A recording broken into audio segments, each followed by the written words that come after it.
کہ ایک بادشاہ تھا، وہ سمندری سفر میں روانہ ہوا تو ایک غلام اس کے ساتھ بیٹھا، تو جب وہ کشتی ڈولتی تھی، ہچکولے کھاتی تھی تو وہ چیخے مارتا تھا، تو کشتی والوں کا سکون برباد ہو گیا۔ ایک دانا شخص تھا، اس نے کہا بادشاہ اگر آپ اجازت دیں تو میں اس کو چپ کرواؤں؟ اس نے کہا یہ تو کمال مہربانی ہوگی۔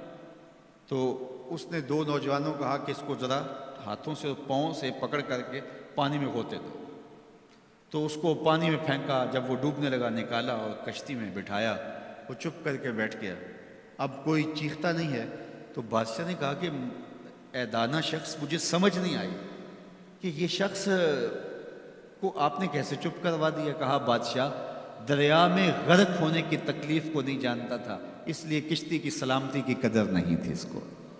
اب اس نے وہ غرق ہونے کی تکلیف دیکھ لی، اب کشتی کی سلامتی کی اس کو قدر ہو گئی ہے۔ تو اللہ نے جو ہمیں عطا کیا ہے، آپ دیکھیں کہ اس سے نیچے کتنے لوگ بستے ہیں۔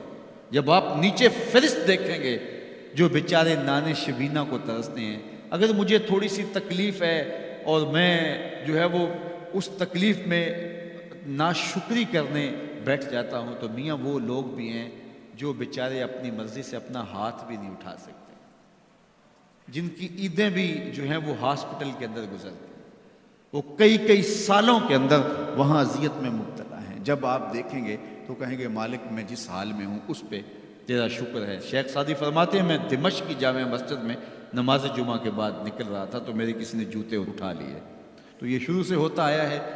تو کہتے ہیں کہ میں ننگے پاؤں جا رہا تھا اور میری حالت یہ تھی کہ میں جوتا خریدنے کی استطاعت بھی نہیں رکھتا تھا، تو میں دل میں شکوہ کناں تھا کہ اتنا بڑا لوگ تجھے امام سمجھتے ہیں اور تیری یہ مالی پوزیشن کہ جوتے بھی نہیں خرید سکتا۔ تو آگے میں نے دیکھا ایک شخص تھا جس کے پاؤں ہی نہیں تھے اور وہ رینگتا ہوا آ رہا تھا، میں فوراً سجدہ ریز ہو گیا، مالک شکر ہے تو نے پاؤں تو عطا کیے، جوتے آج نہیں تو کل نصیب ہو جائیں گے۔ تو جو میسر ہے اس کی قدر سیکھو، جو میسر نہیں ہے اس کی جلن میں اپنے آپ کو جلانے کی کوشش نہ کرو، تو زندگی سوکھی ہو جائے گی۔ یہ ضابطہ میرے حضور نے دیا، انظروا الی من هو اسفل منکم، اپنے نیچے دیکھنے کی عادت ڈالو، تم سکھی ہو جاؤ گے، تم پریشان نہیں ہوگے۔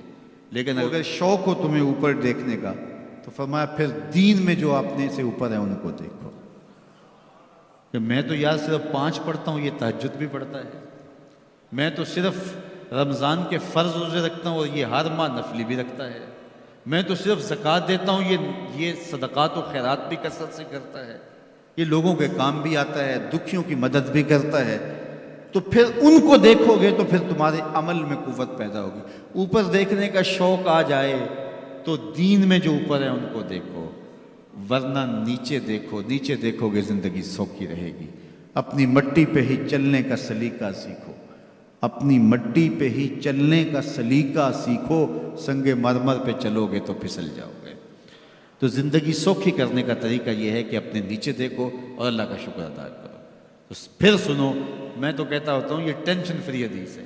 سید علی المرتضیٰ فرماتے ہیں حضور نے فرمایا جو اللہ کے دیے گئے تھوڑے رزق پہ راضی ہو گیا، اللہ اس کے تھوڑے عملوں پہ راضی ہو جائے گا۔ زندگی سوکھی کر دیتی ہے یہ حدیث پاک۔ تو جو اللہ نے دیا مالک تیرا شکر ہے، یہ تھوڑا کرم ہے کہ تو نے ہمیں انسان بنایا ہے، ہمیں فہم و ادراک کی دولتیں دی ہیں، ہمیں شعور اور خرد عطا کیے ہیں۔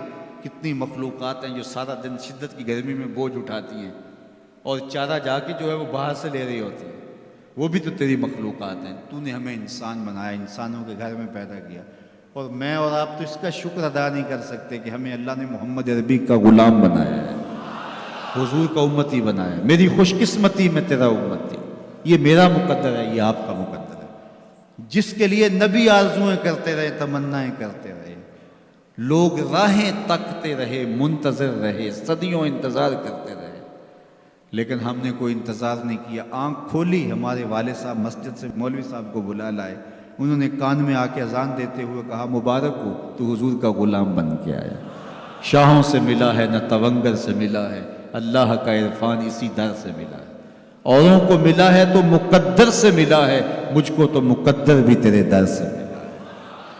یہ میری اور آپ کی خوش بختی، تو جتنا بھی شکر ادا کرے تھوڑا، تو لوگوں کے کام آئیں، لوگوں کے لیے جو ہے وہ خیر کی چابی بنے اور شر کا تالا بنے۔